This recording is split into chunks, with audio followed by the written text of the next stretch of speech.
سیدنا علی بن ابو طالب رضی اللہ عنہ کے حقیقی بھتیجے جعفر بن ابی طالب یہ ہجرت کر گئے تھے حبشہ میں، اور حبشہ کی ہجرت رسول اللہ صلی اللہ علیہ وسلم نے اجازت دی تھی جب آپ کی نبوت کو 6واں برس لگا تو مکہ مکرمہ میں شدید ظلم مچ گیا۔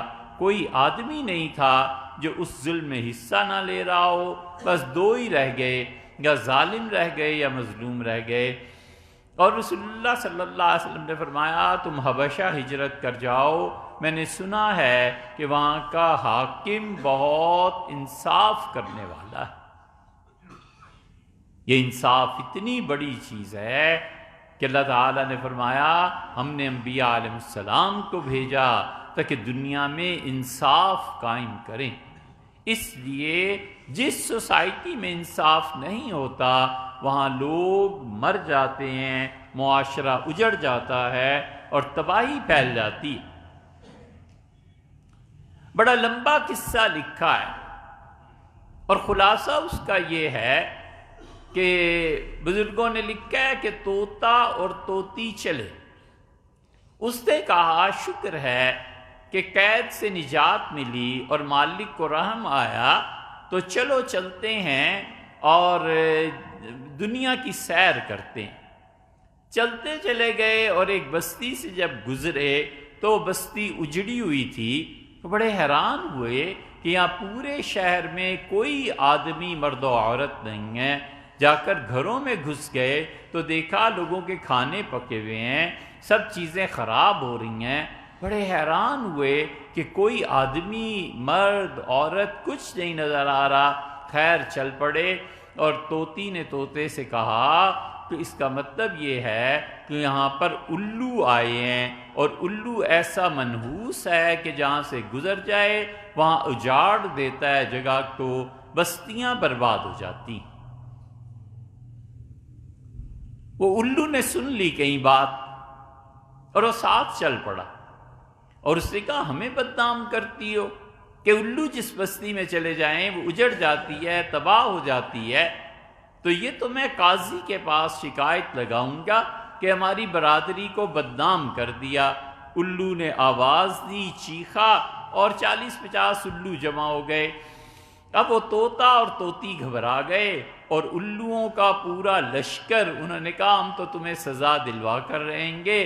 تو اس سے پوچھا کہ اچھا بھئی طوطے نے کہ تمہارا قاضی کون ہے؟ انہوں نے کہا چلے چلو، یہ جنگل ہے اور درختوں کا جھنڈ ہے، یہاں پر کوا بیٹھا ہوا ہے اور وہ ہمارا قاضی ہے، تمام جنگل کے معاملات میں وہی فیصلے کرتا ہے۔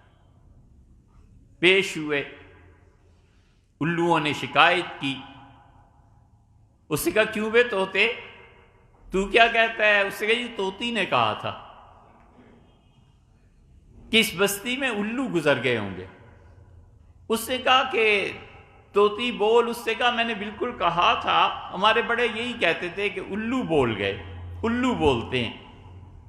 تو کوے نے کہا کہ تمہیں ایک پوری قوم اور قبیلے کی توہین پہ شرم نہیں آئی؟ اور یہ میں فیصلہ کرتا ہوں کہ تیرا نکاح الو سے ہو گیا تاکہ تو ان میں رہے اور کچھ سیکھے، اور وہ طوطے سے نکاح ٹوٹ گیا۔ باہر نکلے، الو بڑی خوشیاں منا رہے تھے، اور الو نے کہا لا میری بیوی میرے حوالے کر، اور چل پڑے۔ اور طوطا روتا جاتا تھا اور کہتا تھا 1-2 سال کے بعد رہائی ملی۔ افسوس یہ مصیبت بھی آنی تھی کہ خوشی کے لمحات میں بیوی ہاتھ سے نکل گئی۔ آخر رات ہو گئی، سارے پرندے اپنے اپنے گھروں کو گئے، اور الو نے طوطے کو بلایا اور کہا لے جا اپنی بیوی کو اور نکل یہاں سے۔ بڑا خوش ہوا۔ اس کا الو تمہیں ہو کیا گیا ہے؟ تم تو بے وقوف مانے جاتے ہو اور تم تو ایسے منحوس مانے جاتے ہو۔